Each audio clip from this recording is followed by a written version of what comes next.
Welcome to इन्फोट्रेड। नमस्कार सभी साथियों को। आज हम मेटल में बहुत इंपॉर्टेंट चीज को डिस्कस करेंगे, जिसमें हम पढ़ेंगे कि सभी फर्नेस में से हम स्टील को फर्नेस में से हम आयरन को कैसे कैसे प्राप्त कर सकते हैं। तो प्लीज सभी स्टूडेंट लाइव आ जाइए, फिर मैं आपकी क्लास को चालू करता हूं।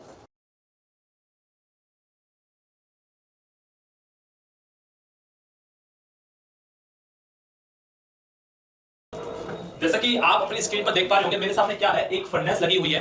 तो फर्नेस के बारे में आज हम डिस्कस करेंगे कि इस फर्नेस से हमारी कौन कौन सी आयरन निकलती है। आपने बस पढ़ा होगा कि आपकी क्यूपोला फर्नेस से कास्ट आयरन निकलती है, ब्लास्ट फर्नेस से आपकी पिग आयरन निकलती है और आपकी पुडलिंग फर्नेस से रोट आयरन निकलती है, मगर इसमें कुछ अंदर की चीजें भी होती है जो आपको पता होनी चाहिए। तो आज हम वही चीजों को डिस्कस करेंगे। तो आप जल्दी से सभी स्टूडेंट लाइव आ जाइए। जो आपकी स्क्रीन पर इमेजेस चल रही है, नमस्ते नमस्ते अनुराग मान नमस्ते। ओके, अगर ऑडियो और वीडियो क्लियर है ना भाई, अगर ऑडियो और वीडियो क्लियर है तो प्लीज कमेंट बॉक्स में यस लिख के भेज दीजिए, फिर मैं क्लासेस को चालू करता हूं आपकी। फिर मैं क्लासेस को चालू करता हूं अगर ऑडियो और वीडियो दोनों क्लियर है। आपकी स्क्रीन पर एक इमेजेस दिख रही होगी, ये क्या है, आपकी एक तरह की फर्नेस है, जिसमें से आपका ऊपर से क्या आ रहा है, यहां से आपको जो ये, अगर मैं इसकी बात करता हूं, अगर मैं इसकी बात करूं तो क्या है, एक तरह की ये मेरी क्रेन है, ठीक है। और यहां से ये जो ये क्रेन का जो मेटल है, आपका जो क्रेन का एक पार्ट है, ये आगे पीछे अप एंड डाउन हो रहा है, सॉरी लेफ्ट टू राइट हो रहा है। ये यहां से रॉ मटेरियल को ला रहा है और फर्नेस के अंदर डाल रहा है, ठीक है। तो इसी फर्नेस का मैं आपको इमेजेस दिखाता हूं कि इस इमेजेस के थ्रू हम कैसे कैसे इसके डिस्कस करेंगे, ठीक है।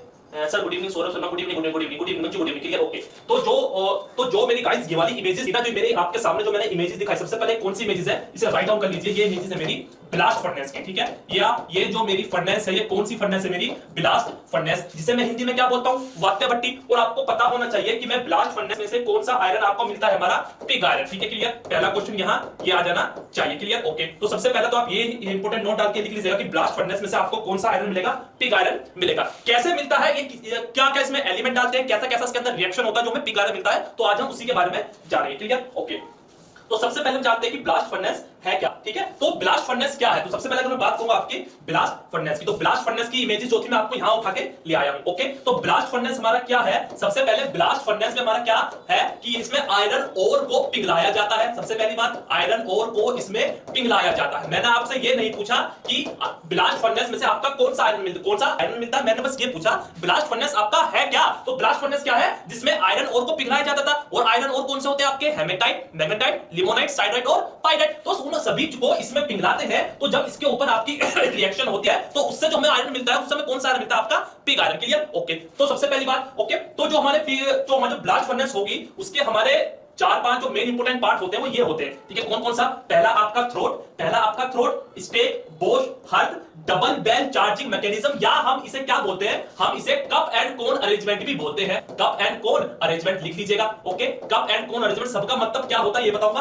और दूसरा सबसे इंपोर्टेंट क्या है आपका, टायर्स, या हम इसे क्या बोलते हैं, नोजल भी बोलते हैं, हम इसे नोजल भी बोलते हैं, या हम इसे नट क्या होता है, थ्रोट क्या होता है, ठीक है। तो इस इमेजेस के थ्रू आप बिल्कुल सारी बातों को समझिएगा कि हमारी कौन सी इमेजेस या हमारी कौन सी चीजें क्या कहनी चाहती है, ठीक है। तो अगर मैं स्टेक की बात करूं, स्टेक क्या है हमारा, यानी यहां से लेकर जो ये इतना पार्ट है, ये क्या हो गया, मेरा स्टेक हो गया, ये क्या हो गया, मेरा स्टेक हो गया। तो यहां से स्टेक मेरा क्लियर। अगर मैं थ्रोट की बात करता हूं तो थ्रोट क्या है, मेरी थ्रोट है, देखिए मेरी थ्रोट क्या है, अगर ये भट्टी है मेरी, तो आप ये एरो देख रहे हैं, ये क्या है मेरे, ये मेरी थ्रोट है। थ्रोट का मतलब क्या होता है, जब इसके अंदर आपका रॉ मटेरियल या चार्जिंग मटेरियल जाएगा तो उसमें से जो गैस उत्पन्न होगी वो किसके थ्रू निकलती है, इस थ्रोट के थ्रू निकलती है। पहला क्वेश्चन आपका क्लियर हो गया, ठीक है। अगर मैं बात करूं हर्थ की, हर्थ क्या है मेरा, देखिए हर्थ क्या है मेरा, हर्थ यानी ये वाली चीज, ये चीज क्या है मेरी, ये हर्थ है, जिसमें आपका कास्ट आयरन का स्क्रैप, सॉरी इसमें आपका स्क्रैपिंग मटेरियल रखा जाता है। Clear, okay. अभी बताऊंगा क्या क्या होता है, ठीक है। और अगर मैं बात करूं डबल बेल चार्जिंग मैकेनिज्म, या इसका दूसरा नाम क्या, कप एंड कोन अरेंजमेंट, तो हमारा कप एंड कोन अरेंजमेंट क्या होगा, यानी ये वाली चीज। उसमें डबल बेल क्यों कहा गया, क्योंकि इसकी आकृति जो है वो किसकी तरह है, घंटी नुमा की तरह, यानी एक ये वाली और एक दूसरी ये वाली। इसमें से क्या है, आप इसमें से चार्जिंग मटेरियल को आप क्या करते हैं, चार्जिंग मटेरियल को इसमें आप अंदर डालते हैं। चार्जिंग मटेरियल कौन सा होगा इसमें, आपका आयरन और, ठीक है, लिख लीजिएगा लाइमस्टोन, आयरन और लाइमस्टोन, ओके। तो ये क्या होते हैं, आपके चार्जिंग मटेरियल होते हैं। और इसमें क्या होता है, इसमें होता है आपका कोक, जिसे हम कोयला बोलते हैं। अभी बताऊंगा सारी चीजों, क्लियर, ओके। अगर बात करूं टायर्स की, टायर्स का मतलब क्या होता है, देखो टायर्स किसे कहते हैं, टायर्स कहते हैं हम किसे, टायर्स कहते हैं, आप ये चीज देख पा रहे हैं, ये चीज, ये वाली चीज टायर्स, ये कहां जा रहा है, यानी ये जा रहा है इतना ही, ये क्या है, एक तरह का हमारा एक नल है, एक तरह का हमारा क्या है, नल है। क्लियर, सारी बात समझ में आ गई। कौन सा पार्ट आपका फर्नेस कहां था, तो अब बढ़ते हैं इसके वर्किंग प्रिंसिपल की तरफ, अब बढ़ते हैं किसके, वर्किंग प्रिंसिपल की तरफ। क्लियर, तो मैं अब इमेज को थोड़ा सा बड़ा कर देता हूं, इमेज को मैं थोड़ा सा बड़ा कर देता हूं और इसे मैं पार्ट में डिवाइड कर देता हूं। अब सारी बातों को बिल्कुल विस्तार में जानेंगे। देखिए फटाफट से मैंने आपके सामने हल्का सी इमेजेस को मैंने बड़ा कर दिया है, ये लीजिए, एक मिनट के बस, ये टेढ़ी हो गई थोड़ी सी, बिल्कुल सही, ठीक है। देखो फटाफट से क्या, सबसे पहला पॉइंट क्या अगर नोटिस करता हूं आपके सामने, सबसे पहला इमेजेस थोड़ी टेढ़ी हो रही है भाई, ये लो, ठीक है। सबसे पहला क्या है? सबसे पहला टायर, जिसे हम क्या बोलते थे? नोजल बोलते थे। तो देखो नोजल का मतलब क्या है, मैं आपको एक बात ये बताना चाहता हूं। अगर ब्लास्ट फर्नेस का मैं इंट्रोडक्शन की बात करूं तो ब्लास्ट फर्नेस आपकी होती क्या है? ब्लास्ट फर्नेस का मतलब क्या होता है? हीट का एक्सप्लोजन, यानी इसके अंदर हीटेड एयर को भेजना एक हाई टेंपरेचर से या एक हाई प्रेशर से। क्लियर? तो ब्लास्ट फर्नेस का मतलब क्या होता है? हीट का एक्सप्लोजन, यानी हीट का हीटेड एयर का एक्सप्लोजन, यानी उसे हाई टेंपरेचर से अंदर भेजना। किसके अंदर भेजना? इस भट्टी के अंदर भेजना। क्लियर? फिर आपकी जो ब्लास्ट फर्नेस होती है वो क्या होती है? ब्लास्ट फर्नेस की अगर मैं ऊंचाई की बात करूं तो कितनी होती है? 25 से 30 मीटर की उसकी ऊंचाई होती है। और अगर मैं उसकी बात करूं उसका डायामीटर कितना होता है, तो उसका डायामीटर कितना होता है? 6 से 9 मीटर का उसका डायामीटर होता है। और ये शंकु के आकार में आपकी होती है, जो किसकी बनी होती है? स्टील की मोटी चादर की बनी हुई होती है, जिसके अंदर मैं क्या करता हूं? जिसके अंदर मैं फायर ब्रिक्स लगाता हूं, यानी फायर ब्रिक्स की उसके अंदर मैं एक तरह की लाइनिंग कर देता हूं। और उसकी चिनाई किससे की जाती है? जिसे हम कहते हैं फायर क्ले। ठीक है? तो बहुत बार क्वेश्चन आया हुआ है कि भट्टी के अंदर जो आपकी फायर ब्रिक्स लगी हुई होती हैं उसको हम किसके द्वारा चिनते हैं? फायर क्ले के द्वारा हम चिनते हैं, और उसके अंदर आयरन ओर को डालते हैं। क्लियर? तो ये ब्लास्ट फर्नेस का इंट्रोडक्शन था। ओके, तो टायर्स का काम क्या होता है? तो देखो मैंने अभी बताया कि ब्लास्ट फर्नेस क्या थी? हीटेड एयर को इसके अंदर भेजना। तो हीटेड एयर को किसके द्वारा भट्टी के अंदर भेजेंगे? इस टायर्स के थ्रू। ठीक है, पहला क्वेश्चन क्लियर। बहुत बार क्वेश्चन आया हुआ है कि ब्लास्ट फर्नेस में टायर्स का क्या काम होता है? गर्म हवा को अंदर भेजना। क्लियर? पहला क्वेश्चन आपका क्लियर हो गया। ठीक है, दूसरा होता है, एक होता है आपका टैपिंग होल और एक होता है आपका मोल्टन स्लैग। तो देखिए इन दोनों का मतलब होता है इसके अंदर जो आपने टाइप्स ऑफ ओर डाला था, इसमें चार्जिंग मटेरियल जो डाला था, चार्जिंग मटेरियल आपने इसमें किसके थ्रू डाला था? यानी देखिए अगर मैं बात करूं चार्जिंग मटेरियल, तो चार्जिंग मटेरियल जो डलेगा आपका वो किसके थ्रू डलेगा? एक मिनट से इमेज को मैं थोड़ी सीधी कर देता हूं, ये लो। ठीक है, तो देखो जो ये था मेरा, ये क्या है मेरा? ये था, ये जो है डबल बेड, जो डबल बेड, सॉरी एक मिनट, ये देखो ये जो था मेरे डबल बेड। ये क्या है? इसके अंदर से मैं क्या डालता हूं? इसके अंदर से मैं चार्जिंग मटेरियल डालता हूं। चार्जिंग मटेरियल का मतलब क्या होता है? जो इसके अंदर आप पिग आयरन डालेंगे वो जलेगा कैसे? तो कैसे जलेगा आपके? वो जलता है आपके टाइप्स ऑफ ओर डालेंगे, उसके साथ लाइमस्टोन डालेंगे और उसके साथ क्या डालेंगे आप? कोक डालेंगे। तो यानी पहले आप इसमें लाइमस्टोन डालें, उसके ऊपर क्या होगा? उसके ऊपर फ्लक्स डालें और फिर आप कोक डालें। तो यानी परत दर परत इसके ऊपर एक के बाद एक डालते रहेंगे। और जब आपका कोक जो होगा सबसे अगर उससे पहले डालेंगे कोयला जो होगा, तो जब उसकी हीटेड एयर अंदर जाएगी ना तो क्या होगा? कोक आपका जल जाएगा और उसके अंदर जो टाइप्स ऑफ ओर है वो क्या होगा? पिघलना चालू हो जाएगा। मगर मैंने आपको बताया था कि जो टाइप्स ऑफ ओर होते हैं उसमें अशुद्धियां मिली हुई होती है, तो उन अशुद्धियों को हटाने के किसका यूज करते हैं? किसका यूज करते हैं? लाइमस्टोन का, जिसे हम हिंदी में क्या बोलते हैं? चूना पत्थर। पहली बात, पहला पॉइंट क्लियर। और जब ये सब चीज इनका जब आप इनके इसके अंदर डाल देंगे और इसके अंदर क्या होगा? एक तरह का क्या होगा? जो मेल्टिंग इनके अंदर क्या होगा? जो पूरी तरह पिघल जाएंगे। तो लाइमस्टोन का किसका काम करता है? वहां फ्लक्स का काम करता है। ओके, इस फ्लक्स का काम क्या होता है? इस फ्लक्स का काम ये होता है जो अंदर आपका टाइप्स ऑफ ओर था जो पिघल रहा था ना, तो उससे वो अशुद्धियों के रूप में क्या करता है? वो ऊपर ले आता है। यानी एक तरह की गंदगी जो होती है, सपोज कीजिए भट्टी है, यहां आपका ओर है, तो ये जब पिघलेगा ना तो इसके ऊपर क्या होगा? इसके ऊपर एक परत सी जम जाएगी, जिसे हम क्या बोलते हैं? जिसे हम स्लैग बोलते हैं। तो स्लैग जो है किसके कारण आई? इस फ्लक्स के कारण आई। क्लियर? क्वेश्चन आया हुआ है कि फ्लक्स का काम क्या होता है? तो फ्लक्स का काम क्या होगा? स्लैग को मेटल के ऊपर ले आना, यानी अशुद्धियों को मेटल के ऊपर ले आना। क्लियर? अब हमारी जो फर्नेस है उसके अंदर क्या आ गया? उसके अंदर एक तो हमारा टाइप्स ऑफ ओर था जो पिघला, और दूसरा क्या आया? उसके ऊपर हमारी फ्लक्स के रूप में, जैसे आपके देखा होगा बाल्टी में अगर आप सर्फ डालते हैं तो पानी नीचे आ जाता है, ऊपर क्या आता है? वो झाग आ जाते हैं। तो ठीक आपका ऐसे इसी फर्नेस में भी होगा। क्लियर? ओके, तो यहां से जो आपका, यही क्या हो गया? एक मिनट,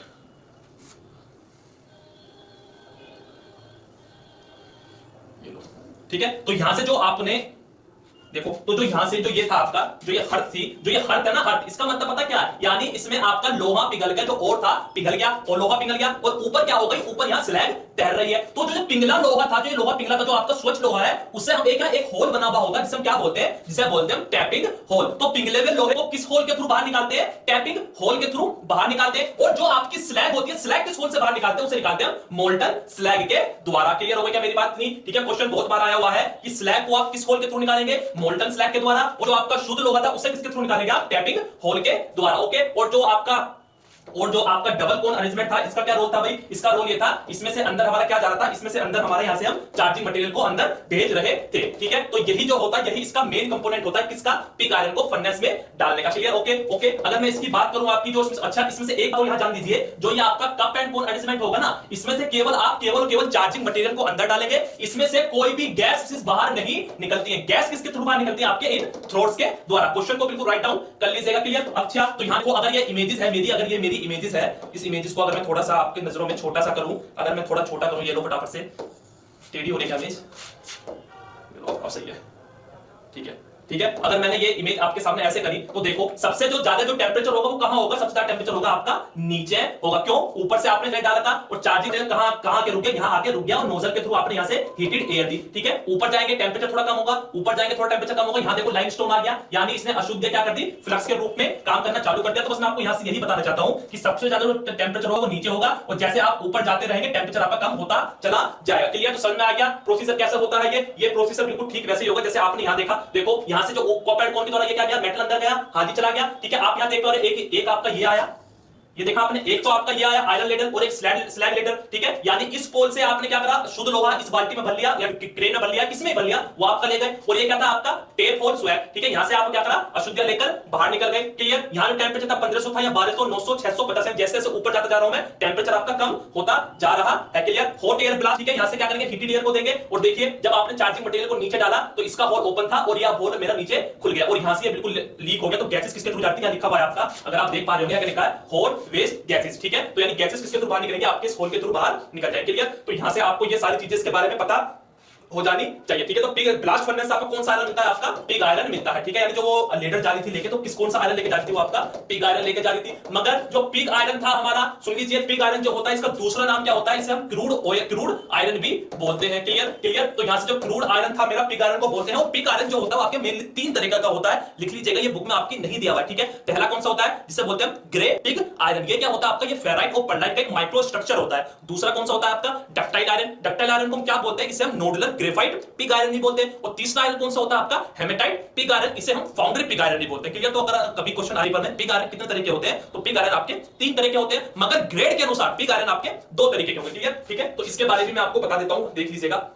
ओके, ठीक है, यहां देखो फटाफट से, तो वो आपको बस इसमें हल्की सी बस चीजें ज्यादा याद करनी नहीं है। इसमें बस जो मैं मेन बता रहा हूं वही टॉपिक याद करने हैं कि ग्रेड के अनुसार पिग आयरन आपके 2 तरह का होगा, पहला फाउंड्री ग्रेड, दूसरा बेसिक ग्रेड। ठीक है, और मैंने आपको ये भी बताया था कि जिस भी किसी आयरन का निर्माण होता है तो उसमें शुद्धि हमारी बहुत सारी होती है, जैसे आपकी सिलिकॉन हो गया, फास्फोरस हो गया, मैग्नीज हो गया और सल्फर हो गया। ठीक है, तो उसमें यही बताया हुआ है फाउंड्री ग्रेड, इसमें कार्बन की परसेंटेज कितनी रहती है, 3.5 से 4.5%। और जो पिग आयरन होगा उसमें कितनी परसेंटेज कार्बन की रहती है, 3 से 5%। क्वेश्चन आया हुआ है। तो फाउंड्री ग्रेड में कार्बन 3, 4, 4.5, सिलिकॉन 1.5 से ये, तो उसमें इतना आगे भरने की जरूरत नहीं है, यह ढलाई के काम आता है। ठीक है, तो फाउंड्री ग्रेड जो होगा हमारा वो ढलाई काम आएगा। मगर जो बेसिक जिसे हम स्टील मेकिंग ग्रेड बोलते हैं, ये क्या करता है, ये हमारा स्टील बनाने के लिए यूज हम इसका करते हैं, इसका यूज करते हैं पिग आयरन। क्लियर? तो यहां से ये 2 बातें आपको क्लियर हो जानी चाहिए। ठीक है, ओके। अगर मैं बात करता हूं इसकी कि ब्लास्ट फर्नेस के लिए आपको सहायक सामग्री क्या क्या होगी, यानी जब ब्लास्ट फर्नेस से पिग आयरन को बना रहे तो वहां क्या क्या सामग्री होगी, हार्ड कोक होना चाहिए यानी कोयला होना चाहिए, चूने का पत्थर होना चाहिए, चार्जिंग मटेरियल को चार्जिंग प्लेटफॉर्म तक पहुंचाने के लिए कन्वेयर बेल्ट या बाल्टी बकेट होनी चाहिए, यानी जो वो ऊपर चली थी पीडीएफ में। ठीक है, हवा देने के लिए ब्लोवर और जुगाड़ होना चाहिए,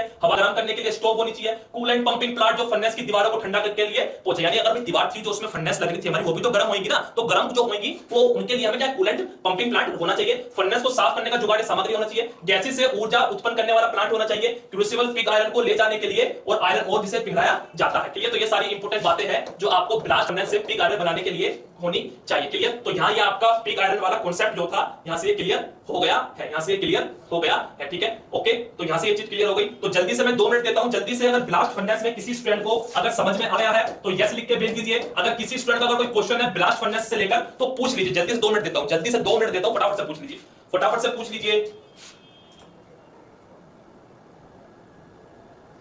क्लियर? अगर समझ में आ गया है ब्लास्ट फर्नेस तो कमेंट बॉक्स में यस लिख दीजिए। अगर किसी का क्वेश्चन है ब्लास्ट फर्नेस को लेकर तो पूछ लीजिए, जल्दी से जल्दी पूछिए, फिर मैं आगे बढ़ता हूं। अगर समझ में आ गया तो मुझे यस का साइन दे दीजिए, अगर समझ में आ गया है तो मुझे यस का साइन दे दीजिए। ठीक है, और ठीक है, तो कहीं कहीं बुकों में ये लिखा हुआ है तो स्लैग निकलती है वो आपके स्लैग होल से भी निकलती है, तो स्लैग होल का कंफ्यूज मत होइएगा, दोनों का मतलब एक ही है। ठीक है, या तो आपको टैप होल बोल, सॉरी, या तो आपको एक टैप होल स्लैग बोल दे या होल स्लैग बोल दे, बात एक ही है, इसमें कंफ्यूज मत होइएगा। आगे बढ़ जाओ।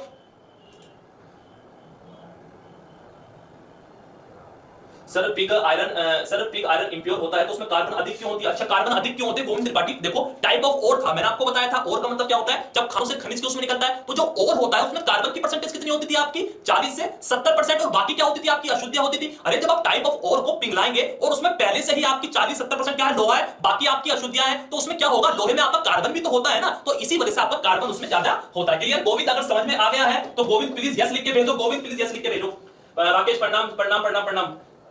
हाँ कुंदन, पीडीएफ मिलेगा, बिल्कुल पीडीएफ मिलेगा, चिंता मत करो। क्लियर? आगे बढ़ जाओ, कास्ट आयरन की तरफ बढ़ जाओ। क्या मैं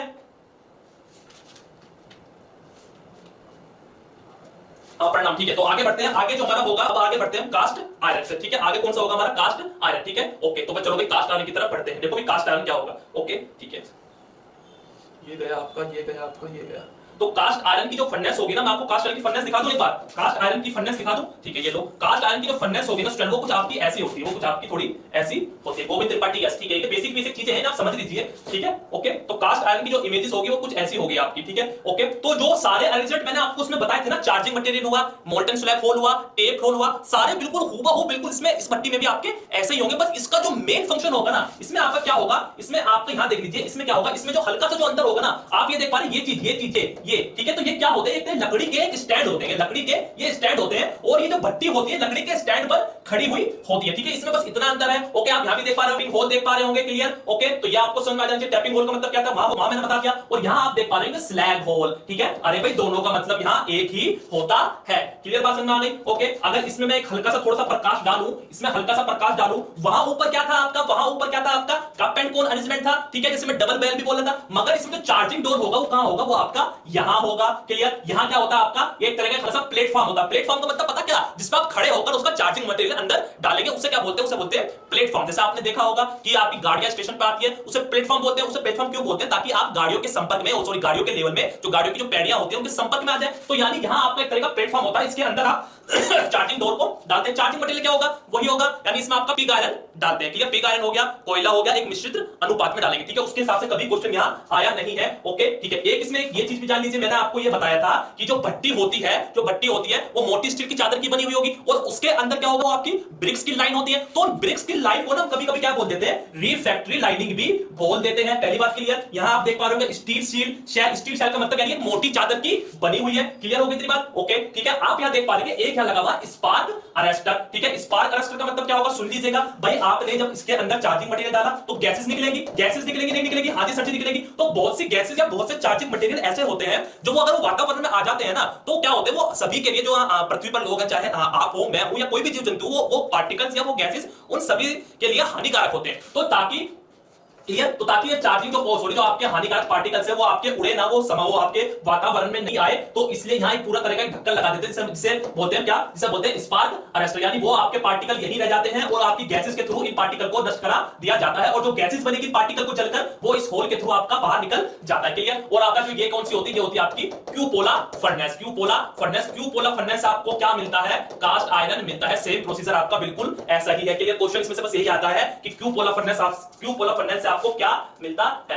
Why limestone surface were added to iron in old Rahul सोने वाला, मैंने आपको बता दिया, अभी बताया, शायद आपने क्लास देखी नहीं है अभी तक। लाइमस्टोन का प्रयोग क्यों करते हैं, ताकि वो आपकी जो ओर्स में से अशुद्धियों को वो हटा दे। क्लियर, क्वेश्चन सुन लीजिएगा, मैंने बता दिया है, शायद आप क्लास में लेट आए। ओके, तो कास्ट आयरन से आपको इतना जानने के लिए मिल जाता है। क्लियर, अब बढ़ते हैं कास्ट आयरन की जो आपकी महत्वपूर्ण जो खूबियां होती है कास्ट आयरन की। तो देखिए कास्ट आयरन की महत्वपूर्ण खूबियां हमारे सामने क्या होती है। तो सबसे पहले अगर बात करूं आपके फर्स्ट पॉइंट की, मैं बात किसकी करता हूं, मैं बात करता हूं आपके फर्स्ट पॉइंट की। तो देखिए आपने सुना होगा कास्ट आयरन जो होता है वो हमारा सेल्फ लुब्रिकेंट होता है। क्यों, अगर हम कास्ट आयरन पे ड्रिलिंग कर रहे होते हैं तो उस पर लुब्रिकेंट या सॉरी उस पर कूलेंट का यूज नहीं करते। तो क्यों नहीं करते, उसके अंदर क्या होता है, एक तरह का आपका ग्रेफाइट होता है। ठीक है, और ग्रेफाइट कैसा आपका, ग्रेफाइट एक तरह का आपका लुब्रिकेंट है। क्लियर, तो उसमें पहली बात आप यहां ये ध्यान कर लीजिएगा कि कास्ट आयरन में जो आप लुब्रिकेंट यूज नहीं करते हैं, इसलिए वो सॉरी कूलेंट यूज नहीं करते। क्यों, क्योंकि उसमें आपकी ग्रेफाइट की मात्रा होती है, और ग्रेफाइट आपका एक तरह का सेल्फ लुब्रिकेंट होता है। क्लियर, ओके ठीक है, अर्थात इसकी मशीनिंग करते समय कूलेंट की आवश्यकता नहीं होती। यह अच्छी बेयरिंग सतह प्रदान करता है। राइट डाउन करके लिख लीजिए, इसकी जो टेंसाइल स्ट्रेंथ होती है क्या होती है, वो आपकी इसकी टेंसाइल स्ट्रेंथ 4000 एलबीक्यूएस एसक्यू पर इंच होती है। यानी कास्ट आयरन की टेंसाइल स्ट्रेंथ जो होगी वो लो होती है, हाई टेंसाइल स्ट्रेंथ होती है, लो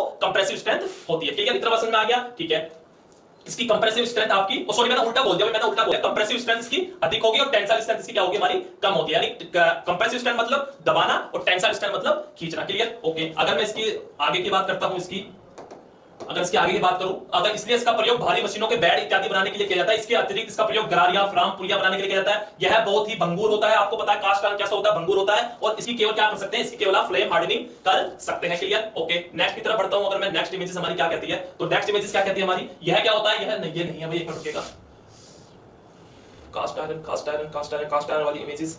ओके, तो कास्ट आयरन की आप ओके ठीक है, तो इसमें एक चीज यहां ये राइट डाउन कर लीजिए कि कास्ट आयरन को हम क्या नहीं कर सकते, ना कास्ट आयरन को हम वेल्ड कर सकते हैं, ना कास्ट आयरन की हम फोर्जिंग कर सकते हैं। फोर्जिंग क्यों नहीं कर सकते कास्ट आयरन की, ये सुन लीजिए। कास्ट आयरन क्या होता है, वो मैलेबल भी नहीं होता और वो आपका डक्टाइल भी नहीं होता। मैंने क्या बोला, यानी जब भी कभी आप फोर्जिंग करेंगे, किसी करेंगे रोट आयरन की फोर्जिंग करते हैं, कास्ट आयरन की फोर्जिंग नहीं करते हैं। क्यों नहीं करते हैं, क्योंकि फोर्जिंग करने के लिए आपके मेटल में क्या होना चाहिए, प्लास्टिसिटी का गुण होना चाहिए। ओके, तो जब आप अगर आप कास्ट आयरन की फोर्जिंग करेंगे, तो फोर्जिंग करने के लिए आपको मेटल को पहले मेल्ट करना पड़ेगा, और फोर्जिंग करने के लिए आप प्लास्टिसिटी को मेल्ट करते हैं। यानी अगर किसी धातु का टेंपरेचर अगर 1100 है, तो 700-800 तक आप क्या करें, उसे गर्म करें, उसमें प्लास्टिसिटी का गुण आ जाएगा, फिर उसकी आप फोर्जिंग कर लीजिए। मगर अगर आप कास्ट आयरन की अगर फोर्जिंग करेंगे, तो कास्ट आयरन की फोर्जिंग टेंपरेचर पे जब आप लाएंगे प्लास्टिसिटी टेंपरेचर पर, तो एक कास्ट आयरन की एक ड्रॉबैक होता है कि कास्ट आयरन का टेंपरेचर प्लास्टिसिटी तक आने पर वो पूरी तरह से क्या होता है, वो पूरी तरह से ही मेल्ट हो जाता है। यानी कास्ट आयरन को अगर आप सपोज कीजिए कास्ट आयरन का टेंपरेचर जो है वो 1100 से 1200 तक का है, और हम फोर्जिंग करने के टेंपरेचर प्लास्टिसिटी का कितना चाहिए, 700-800 चाहिए। तो जब आप कास्ट आयरन को आप टेंपरेचर देंगे 700 से 800 तक, तो वो पूरी तरह क्या हो जाएगा, वो पूरी तरह आपका मेल्ट हो जाएगा। तो यही कारण है कि कास्ट आयरन की फोर्जिंग नहीं कर सकते। क्लियर, तो यहां से इतनी बात समझ में आ गई आपको, यहां से इतनी बात आपको समझ में आ जानी चाहिए। और हम इसे फोर्ज भी नहीं कर सकते, और इसकी अंदरूनी बनावट कैसी होती है, आपकी क्रिस्टलीन होती है, और ये क्या होता है, ये आपका बहुत सस्ता भी होता है। क्लियर, इतनी बात इसमें कास्ट आयरन में ये बातें राइट डाउन कर लीजिएगा। Clear, okay. और इसमें क्या होता है, इसमें एक तरह का ये होता है, कास्ट आयरन में लीनियर एक्सपेंशन का गुण भी होता है। ठीक है, इसे भी लिख लीजिएगा, कास्ट आयरन में क्या होगा, लीनियर एक्सपेंशन का गुण भी होता है। क्लियर, अब बहुत से क्वेश्चन स्टूडेंट का क्वेश्चन ये होगा कि सर ये लीनियर एक्सपेंशन क्या होता है। लीनियर एक्सपेंशन का मतलब होता है हम इसे खींच नहीं सकते, हम इसे खींच नहीं सकते। किसको, कास्ट आयरन को। तो कास्ट आयरन में से आपको इतना समझ में आ जाना चाहिए। Clear, okay. टेंपरेचर की अगर बात करूं तो टेंपरेचर कितना होता है इसका, हमारा 1100 से 1200 तक के बीच में होता है, और इसमें हमारा जंग भी कम लगता है। क्लियर, तो यहां से सारी बातों को समझ में आ जाना चाहिए। ठीक है, बहुत बार इसमें क्वेश्चन आया है कि कास्ट आयरन में कार्बन की परसेंटेज कितनी होती है। तो कास्ट आयरन में कार्बन की परसेंटेज कितनी होगी, 2 से 4% इसमें कार्बन होगा। और कार्बन के अनुसार कास्ट आयरन को दो वर्गों में बांटा गया, carbon cast iron with carbon और कास्ट आयरन विदाउट कार्बन। ठीक है, तो जब मैं टाइप्स ऑफ कास्ट आयरन पढ़ाऊंगा तो ये चीजें मैं आपको वहां बता दूं। Clear, okay. तो कास्ट आयरन से इतना आपको समझ में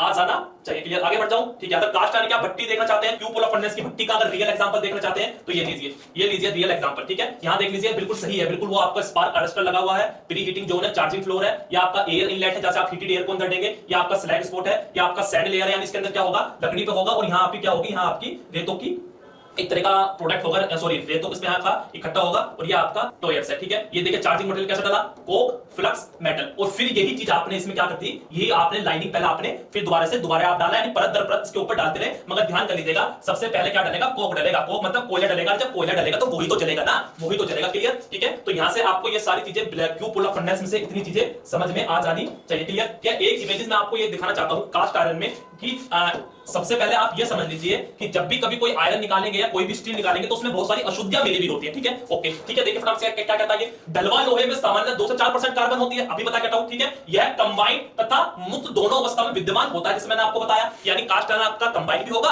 और विदाउट कंबाइंड भी होगा। क्लियर, ये बात जान लीजिए। अगर कास्ट आयरन में आपकी कार्बन की परसेंटेज ज्यादा है, तो उसकी मैं मशीनिंग नहीं कर सकता हूं। क्यों नहीं कर सकता हूं, फैक्ट बताया था मैंने कि कास्ट आयरन में अगर कार्बन की, सॉरी अगर स्टील में या किसी भी चीज में कार्बन की परसेंटेज बढ़ा दूंगा, तो क्या होगा, उसकी हार्डनेस जो है वो बढ़ जाएगी, मगर उसकी क्या घट जाती है, टफनेस घट जाती है, मैलिबिलिटी घट जाती है, और उसमें वेल्डिंग पावर भी हमारी कम हो जाती है। Clear, okay. और मशीनिंग करने के लिए ये चीज आपकी स्टील में या किसी भी आयरन में ये चीज के गुण होने अति आवश्यक है। ठीक है, अगर बात करूं इसके अतिरिक्त ढलवा लोहे में सल्फर होता है, ये अशुद्धियां है। अशुद्धियां अगर सल्फर मिल जाएगा अशुद्धियां में, तो सल्फर मिलने से क्या होता है, धातु में आपकी ब्रिटलनेस ज्यादा हो जाती है। लिख लीजिएगा, इंपोर्टेंट नोट बना के। क्लियर, अगर फास्फोरस मिल जाता है, तो फास्फोरस से क्या होता है, कास्ट आयरन में आपकी लिक्विडिटी बढ़ जाती है। लिख लीजिएगा, कास्ट आयरन में क्या होगा, आपकी लिक्विडिटी बढ़ जाएगी, किसके वजह से, फास्फोरस मिलाने से, और इसमें फिर टफनेस और डक्टिलिटी भी हमारी कम हो जाती है। एक कास्ट आयरन में गुण क्या होता है, कास्ट आयरन जो होता है उसमें बहने का गुण बहुत अच्छा होता है। मतलब अगर आप कास्ट आयरन को किसी सांचे में डाल देंगे ना, किसी सांचे में डाल देंगे, तो सांचे के कोने कोने में आपका कास्ट आयरन जाके इकट्ठा हो जाएगा। अगर आप, ठीक है, क्लियर। तो कास्ट आयरन में जो बहने का गुण होता है वो बहुत अच्छा होता है। क्यों, क्योंकि उसमें हमारा फास्फोरस मिला हुआ होता है, किसके रूप में, अशुद्धियां के रूप में। क्लियर, और अगर आपका कास्ट किसी चीज में बहने का गुण अच्छा है, लिक्विडिटी अच्छी है, तो उसकी टफनेस भी कम होगी और डक्टिलिटी भी कम होगी। अरे टफनेस का मतलब क्या था, अगर मैं ट्विस्ट करता हूं तो मेरी मेटल टूटती नहीं है, मगर टफनेस के अगर लिक्विडिटी होगी, अगर उसमें लिक्विडिटी होगी, अगर उसमें मोड़ूंगा तो जल्दी टूट जाएगी। डक्टिलिटी क्या थी, तार खींचने की, अगर उसमें मेरा लिक्विडिटी का गुण अच्छा है, बहने का गुण अच्छा है, तार में उसमें इजी तरीके से मैं नहीं खींच पाऊंगा। Clear, okay. अगर सिलिकॉन होगा, तो सिलिकॉन जो होता है 2.5% होता है, सिलिकॉन से क्या होता है, ये आपके कोरोजन रेजिस्टेंस को बढ़ाता है। Clear, okay. लिख लीजिएगा क्या, ये हमारे कोरोजन रेजिस्टेंस को इंप्रूव करता है, कोरोजन रेजिस्टेंस को ये हमारे इंप्रूव करता है, क्या, सिलिकॉन। Okay, okay. अगर मैं मैग्नीज की बात करता हूं, मैग्नीज क्या होता है, हमारा मैग्नीज 0.75 होता है, इसका काम क्या करता है मैग्नीज का, ये हमारा हार्डनेस और ब्रिटलनेस को बढ़ाता है। क्या, किसमें, अरे कास्ट आयरन में हार्डनेस और ब्रिटलनेस को इंप्रूव करता है। क्लियर, ठीक है। तो कास्ट आयरन में जो अशुद्धियां होती है, सिलिकॉन, आई थिंक ये सारी चीजें आपने लिख ली होंगी।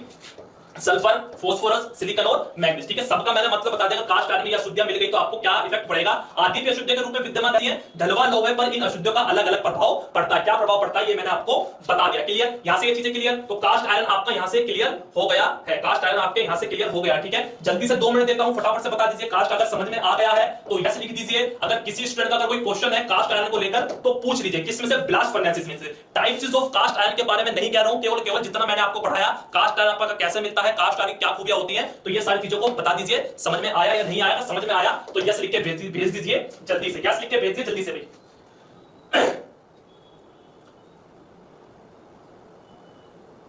जल्दी से भेजिए भाई। सर बियरिंग सरफेस प्रदान करता है, मतलब बियरिंग सरफेस का मतलब पता क्या होता है, यानी उसमें जो मशीनिंग क्वालिटी होती है ना वो बहुत अच्छी हो जाती है। क्लियर, यानी अगर आप उसके बेड बना देंगे तो क्या करेंगे, कहीं भी उसमें क्या होगा, वो अटकेगा नहीं, एकदम मूवमेंट क्या होगा, स्लाइडिंग मूवमेंट क्या होगा, एकदम अच्छा तरह से होगा। क्लियर, तो ये बोलते हैं बियरिंग सरफेस। क्लियर, यानी दूसरी धातु, मैं शॉर्ट में कहता हूं तो इसका इससे दूसरी धातु की अपेक्षा फिनिशिंग जो होती है वो बहुत अच्छी आती है। क्लियर, जल्दी से बता दो। Yes sir, yes sir, yes sir. मेरे पास कुंदन गुप्ता, गोविंद क्लियर हुआ, गोविंद डाउट क्लियर हुआ नहीं हुआ, गोविंद ये लिख के भेजो अगर डाउट क्लियर हो गया। देखो यहां भी लिखा हुआ है ब्रिक लाइनिंग यहां भी लिखा हुआ है। ठीक है, ब्रिक लाइनिंग का दूसरा नाम क्या था बता दिया मैंने, दूसरा नाम क्या था बता दिया। Rakesh Rahul sir, cast iron silicon का काम क्या होता है। कास्ट आयरन में सिलिकॉन का काम क्या होता है, सिलिकॉन का काम सिलिकॉन का काम क्या होता है, कोरोजन रेजिस्टेंस को आपको इंप्रूव करता है। यहां लिख देता हूं मैं, कोरोजन रेजिस्टेंस को क्या करता है, इंप्रूव करता है, यानी उसमें जंग नहीं लगने देता। क्लियर, लोअर बताओ। ठीक है, क्लियर, यस सर जी, यस सर जी। फिनिशिंग सर, पिग आयरन में कार्बन 3 से 5% होगा और कास्ट आयरन में 2 से 4% होगा। क्लियर, जल्दी बताओ भाई, फटाफट से बोलो। गोविंद त्रिपाठी, यस सर जी, यस सर जी। ठीक है, पुडिंग की तरफ बढ़ जाऊं क्या मैं, पुडिंग फर्नेस की तरफ बढ़ जाऊं मैं।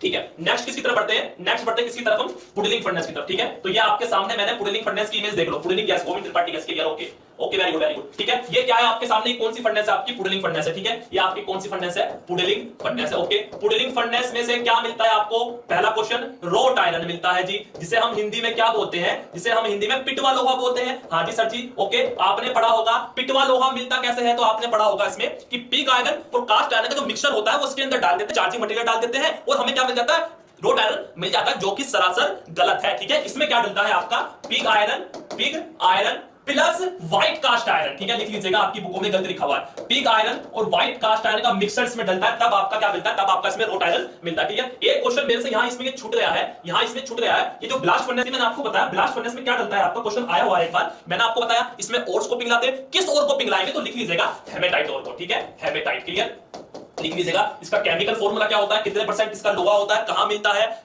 भारत के किस किस शहर में मिलता है, रंग कैसा होता है, सारी पहली वाली क्लासेस में बता चुका हूं। क्लियर, तो लिख लीजिएगा कि आपका जो ब्लास्ट फर्नेसेस में आपको कौन सा ओर डालेंगे, आप हेमेटाइट डालेंगे। क्लियर, ठीक है, तो सबसे पहले आपको ये समझ में आ गया कि रोट आयरन जो होगा आपका किसका मिश्रण होता है, पिग आयरन और कास्ट आयरन का किसका मिश्रण होता है, पिग आयरन और व्हाइट कास्ट आयरन का। पहला पॉइंट क्लियर, एक क्वेश्चन आपका क्लियर हो जाना चाहिए। इस इमेजेस को ये आपने इमेजेस देख ली है, कौन सी है, पुडिंग फर्नेस है। इस इमेजेस को हमने नाम के किसका क्या नाम होता है वो बता देता हूं सर, मैं आपको वो दिखा देता हूं कि इस फर्नेस में किस इमेजेस का हमारा क्या नाम है। अरे भाई, वो वाली इमेज छूट गई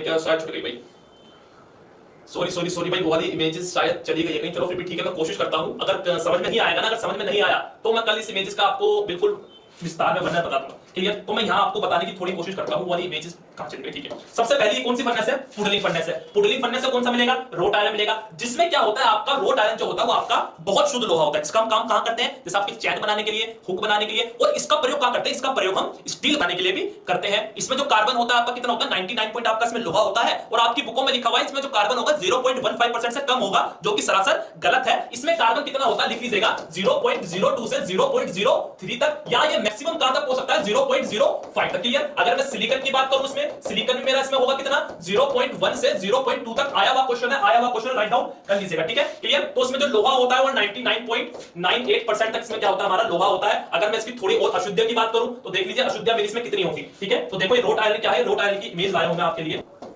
यहां देखो क्या लिखा हुआ है, रोट आयरन का कंपोजिशन क्या होगा, शुद्ध लोहा कितना होता है, 99.70 से 99.9% तक। क्लियर, सिलिकॉन कितना होगा, 0.1 से 0.2, कार्बन कितना होता है, 0.02 से 0.3। क्लियर, आपकी बुकों में लिखा हुआ है 0.15 से कम, जो कि सरासर गलत है। क्लियर, मैग्नीज इतना होगा, सल्फर इतना होगा, फास्फोरस होगा, ये कभी नहीं पूछा गया है, ये कभी तीनों पूछे नहीं जाते। जो पूछा जाता है क्या, कार्बन, सिलिकॉन और शुद्ध लोहा। ठीक है, अभी बताऊंगा इनका मतलब हमारा क्या होता है। ओके, चिंता मत करो, एक इमेज छूट गई दोस्तों, वरना पुडलिंग फर्नेस भी क्लियर हो जाती है। आपने पढ़ा होगा बस कि पुडलिंग फर्नेस से रोट आयरन मिलता है। सुन लो रोट आयरन कैसे मिलता है, ठीक है, सुन लीजिए रोट आयरन कैसे मिलता है, ठीक है। यहां देखो फटाफट से, ये पुडलिंग फर्नेस है, ये पुडलिंग फर्नेस है। आपने ये देखा कि पुडलिंग फर्नेस में ये क्या थी, यहां मेरी हल्का सा क्या जा रहा है, एक हल्का सा स्लोप जा रहा है, ये हल्का सा स्लोप जा रहा, नहीं जा रहा, हाँ जी जा रहा है, ठीक है। और ठीक है, और जो ये आपकी ये चीज है ना, ये इसे क्या बोलता हूं, इसे बोलता हूं मैं हर्ट, इसे क्या बोलता हूं हर्ट। हर्ट का मतलब समझ गए, जहां आपका कास्ट और व्हाइट कास्ट आयरन और पिग आयरन का मिश्रण रखा जाएगा, क्लियर, यानी इस पर रखा जाएगा, इस पर रखा जाएगा। और आप ये चीज देख रहे हैं, इतनी चीज देख पा रहे हैं, इतनी चीज देख पा रहे हैं, ये वाली इतनी चीज, ये एक आपने बॉक्स देखा होगा, इतना दिख रहा है क्या, इमेजेस दिख रहा है, बिल्कुल दिख रहा है, ठीक है। ये बॉक्स देखा, हाँ जी देखा, ठीक है। तो इसमें क्या होते हैं, इसमें हम अपना चार्जिंग मटेरियल रखते हैं। इसमें क्या रखते हैं हम, इसमें हम अपना चार्जिंग मटेरियल रखते हैं। चार्जिंग मटेरियल समझ गए ना भाई, चार्जिंग मटेरियल समझ गए ना,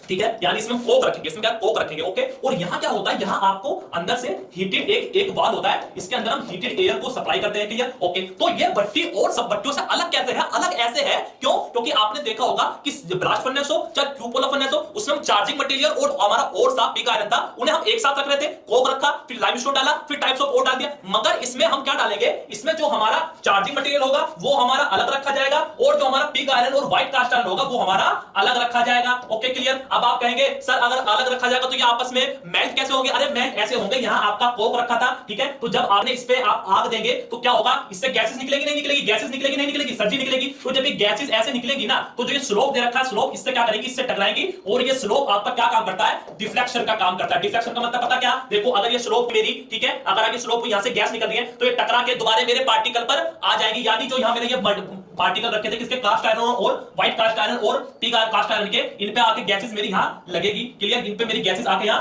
टकराएगी, और जिसके टकराने से मेरा क्या होगा, यहां जो मेरा रखा था ये एक मेरा लिक्विड फॉर्म में हो जाएगा, क्लियर, लिक्विड फॉर्म में आ जाएगा, क्लियर, ठीक है। तो पुडलिंग का मतलब क्या होता है, पुडलिंग का मतलब ये होता है उसके अंदर जो आपने सब्सटेंस डाला वो लिक्विड फॉर्म में आ गया। लिक्विड फॉर्म का मतलब यानी वो तरल पदार्थ के रूप में आ गया, किसमें, स्पंज में, ठीक है, स्पंज के रूप में, बिल्कुल तरल नहीं हुआ, वो बिल्कुल तरल नहीं हुआ, किसके रूप में आया, स्पंज के रूप में आ गया, क्लियर। पुडलिंग का मतलब ये होता है तरल अवस्था, तरल अवस्था लिख लीजिए, राइट डाउन कर लीजिए, क्लियर। यानी यहां से जो गैस निकली, यहां आपका मटेरियल रखा हुआ था, इसने इस पे हीट दी, और हीट देने से क्या हुआ स्टूडेंट, ये आपका एक तरह का पिलपिला, जिसे बोलते हैं पिलपिला आम होता है ना, उसकी तरह आपका cast iron, white cast iron और कास्ट आयरन आपका पिघल गया, ठीक है, पिघल गया, ओके ठीक है। अब देखो उसके बाद भाई इसमें भी आपकी इंप्योरिटीज होंगी, क्यों, क्योंकि कास्ट आयरन में इंप्योरिटीज थी, जैसे बताया कार्बन और सिलिकॉन। तो इसके अंदर मैं क्या डालता हूं, इसके अंदर फिर मैं अपने ऑक्सीडाइजिंग एलिमेंट डाल देता हूं। ऑक्सीडाइजिंग एलिमेंट में क्या होगा सर जी, जैसे हेमेटाइट हो गया, क्लियर, हेमेटाइट हो गया, या नेचर ऑफ आयरन हो गया, सॉरी ऑक्साइड ऑफ आयरन, या आपका ऑक्साइड ऑफ आयरन हो गया। ऑक्साइड ऑफ आयरन क्या होगा ना,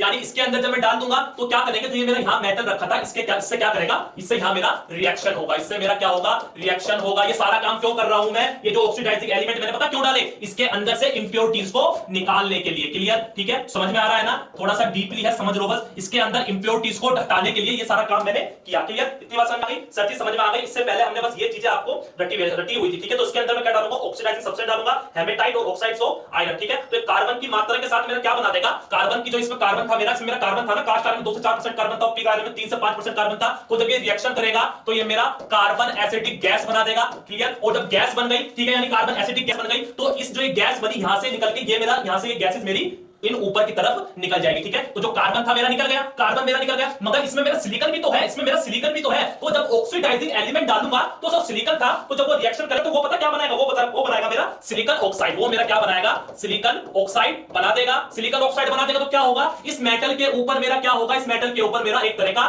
तरल पदार्थ आ जाएगा, किसके रूप में, फ्लक्स के रूप में, क्लियर मेरी बात, ठीक है, फ्लक्स के रूप में तैरने लगेगा। जैसे आपका ब्लास्ट फर्नेस में तैर रहा था ना, फ्लक्स के रूप में अशुद्धियां तैर रही थी, तो इससे क्या होगा, सिलिकॉन ऑक्साइड जब आपका नेचर ऑफ ऑक्साइड हेमेटाइट से आपका कॉम्बिनेशन रिएक्शन करेगा तो यह फ्लक्स के रूप में आपका वो तैरने लगेगा, यानी अशुद्धियों के रूप में वो आपकी तैरने लगेगी, और अशुद्धियों को हटा लिया जाता है। और जो कास्ट आयरन जो सॉरी जो ये आपकी स्पंज बोलती, इन्हें भी हटा लिया जाता है, यानी इसमें से अब अशुद्धियां बिल्कुल, ये प्रोसेस करने से अशुद्धियां बिल्कुल दूर हो गई हैं, ओके क्लियर, ठीक है। और इन अशुद्ध जो स्पंज बोलती आपकी, स्पंज जो बोलती उन्हें आप निकाल लेंगे। और अगर स्पंज बोल में जो आपकी जो पिलपिली बोल होंगी, अगर फिर भी इनमें थोड़ी सी अशुद्धियां रह जाती हैं तो उस पर क्या करेंगे आप, फिर इस पे आप हैमरिंग करेंगे, क्लियर, यानी अगर इसमें हल्की हल्की आपकी हैमरिंग कर देंगे तो इसमें थोड़ी बहुत अगर इंप्योरिटीज रह गई है तो वो भी निकल जाएगी। और इस प्रोसेस को हम पता क्या बोलते हैं, इस प्रोसेस को बोलते हैं शिगलिंग प्रोसेस। इस प्रोसेस को क्या बोलते हैं, शिगलिंग प्रोसेस, ओके क्लियर, इतनी बात, ठीक है, ठीक है। तो आपको यहां ये समझ में आ जाना चाहिए कि रोट आयरन जो होता है वो आपका ऐसे बनता है। पुडलिंग का मतलब यही होता है तरल अवस्था में आना, क्लियर। तो क्वेश्चन यहां से ये आया था कि पुडलिंग फर्नेस के हमारे कितने इंपोर्टेंट पार्ट होते हैं, तो उसके इंपोर्टेंट पार्ट हमारे 4 होते हैं, ठीक है। दिखाऊं क्या, लो अभी दिखा देता हूं, ये देखो ये देखो, तो रोट आयरन के हमारे जो प्रोसेस होते हैं कितने होते हैं? 4 होते हैं। तो 4 देखो कौन कौन से होंगे। पहला कौन सा होगा? रिफाइनिंग। ठीक है, पहला कौन सा होगा? रिफाइनिंग। रिफाइनिंग का मतलब पता क्या? जो आपने hematite of nature of oxide डाला था, यानी उसमें से अशुद्धियों को आपने अलग कर दिया था। तो पहला प्रोसेस तो हो गया आपका रिफाइनिंग। दूसरा कौन सा? पुडलिंग। पुडलिंग का मतलब जो तरल अवस्था में आ गई थी, सेकंड पार्ट। ठीक है, शिगलिंग। शिगलिंग का मतलब क्या? अरे जो आपने स्पंज थी, अगर उसको आपने हैमरिंग करी, थोड़ी सी और जो अशुद्धियां थी अगर उन्हें भी निकाल दिया तो क्या हो गया? शिगलिंग। और रोलिंग का मतलब क्या? जो आपकी वो बॉल जो थी वो स्पंज के रूप में आ गई, अगर आपने उनपे हल्का सा हीट ट्रीटमेंट दी। क्लियर? ओके, ठीक है। और इन जो ये स्पंज बॉल आ गई, हम इसे क्या बोलते हैं? इसे हम पडल बार भी बोलते हैं। ठीक है, जो स्पंज जो आपकी जो बॉल आई थी, इन्हें हम पडल बार भी बोलते हैं, पडल बार। ठीक है, क्लियर? ठीक है, तो क्वेश्चन आया हुआ है, there are 4 essential process in producing iron. किसमें? पुडलिंग फर्नेस में। क्लियर? अगर मैं इसकी बात करता हूं आपके रोट आयरन की, तो रोट आयरन क्या होगा? आपका सबसे शुद्ध लोहा होता है। क्लियर? ओके, इसका यूजेस देख लो, इसका यूजेस कहां करते हैं? सबसे शुद्ध लोहा होता है। क्लियर? ओके, यहां देखो फटाफट से, अगर बात करता हूं, ये इमेजेस लाया हूं मैं आपके लिए। ठीक है, अगर फर्स्ट पॉइंट की बात करूं, ये क्या होता है? ये सबसे शुद्ध लोहा होता है, इसमें अशुद्धियां नामात्री होती है। ठीक है, क्लियर? सेकंड पॉइंट, इसकी अंदरूनी बनावट क्या कैसी होती है? आपकी फाइब्रस होती है। पहले बता चुका हूं, गुलाम कितना होगा? 1600 होगा। यह बहुत ही मेलेबल होता है, इसलिए इसकी चादरें बनाई जाती हैं। इसमें डक्टिलिटी का भी गुण अधिक होता है, इसे आसानी से फोर्ज कर सकते हैं। क्लियर? इसे आसानी से फोर्ज कर सकते हैं। इसकी वेल्डिंग आसानी से की जाती है। मैंने आपको क्या बताया था कल वाले कॉन्सेप्ट में, जब मैंने प्लेन कार्बन स्टील बताया था, जैसे जैसे कार्बन की परसेंटेज बढ़ती जाएगी, उसे मैं क्या करूंगा? उस पर मैं इजी तरीके से वेल्ड नहीं कर सकता हूं। जैसे आपका हाई कार्बन स्टील में कार्बन की परसेंटेज ज्यादा है, तो मैं उसमें वेल्डिंग नहीं कर सकता हूं। क्लियर? ओके, इसको हार्ड एंड टेम्पर नहीं कर सकते, लेकिन इसे केस हार्ड किया जा सकता है। केस हार्ड क्यों किया जा सकता है? क्योंकि केस हार्ड की अगर स्टील में कार्बन की परसेंट 0.5 से कम होगी, तो मैं उसे क्या कर सकता हूं? हार्ड नहीं करूंगा, उसकी केस हार्ड कर सकता हूं। तो इसी वजह से रोट आयरन को भी मैं केस हार्ड कर सकता हूं। क्यों? क्योंकि कार्बन की परसेंटेज कितनी है इसमें? 0.02 से 0.03 तक है। क्लियर? ओके, अगर आगे की बात करूं, ये मेरी इमेज आगे क्या बोलती है, तो इमेज मेरी आगे क्या बोलेगी? यह ज्यादा चुंबकीय होता है, यह बहुत नरम होता है, और यह ताप और बिजली का क्या होता है? मेरा ताप और बिजली का सुचालक भी होता है। क्लियर? तो इतनी चीजें आपको इसमें से समझ आ जानी चाहिए। किसमें से? रोट आयरन में से। और रोट आयरन का मेन जो यूज होगा क्या होगा? इसका यूज हम स्टील बनाने के लिए करते हैं, और इसकी कास्टिंग नहीं कर सकते, इसे फोर्ज और वेल्ड कर सकते हैं। ठीक है, इसकी कास्टिंग नहीं कर सकते, इसकी कास्टिंग नहीं कर सकते, मगर इसकी फोर्ज और वेल्ड कर सकते हैं। फोर्जिंग क्यों कर सकते हैं? क्यों? क्योंकि इसमें क्या होता है, जब आप इसका टेंपरेचर इस पे आप जब देते हैं, तो प्लास्टिसिटी का गुण आता है, जस्ट लाइक ग्रीस। जैसे आप ग्रीस होती है ना, थोड़ी सी मुलायम सी, ना ज्यादा लिक्विड में ना ज्यादा सॉलिड में, तो उसमें ऐसा गुण आ जाता है, और फिर हम इस पे इजीली क्या कर सकते हैं? फोर्जिंग या हैमरिंग कर सकते हैं। क्लियर? तो ये आपकी क्या थी? ये आपकी रोट आयरन की बनाने की विधि थी, और रोट आयरन की आपकी हल्की सी खूबी भी थी, जो कि मैंने आपको बिल्कुल डिटेल में जाके बता दी। क्लियर? ओके, ठीक है, तो यहां से ये सारी चीजें आपको समझ में आ जानी चाहिए जल्दी से। अगर रोट आयरन बनाने की पुडलिंग फर्नेस की विधि समझ में आ गई है, अगर पुडलिंग फर्नेस की विधि समझ में आ गई है, तो कमेंट बॉक्स में यस लिख दो। कमेंट बॉक्स में यस लिख दो। अगर किसी को कुछ पूछना है तो वो भी पूछ लो, क्वेश्चन भी पूछ लो, यस लिख दो। अगर किसी स्टूडेंट का अगर मेरे से कोई क्वेश्चन है तो प्लीज क्वेश्चन पूछ लो, प्लीज क्वेश्चन पूछ लो भाई, जल्दी से 2 मिनट जाओ।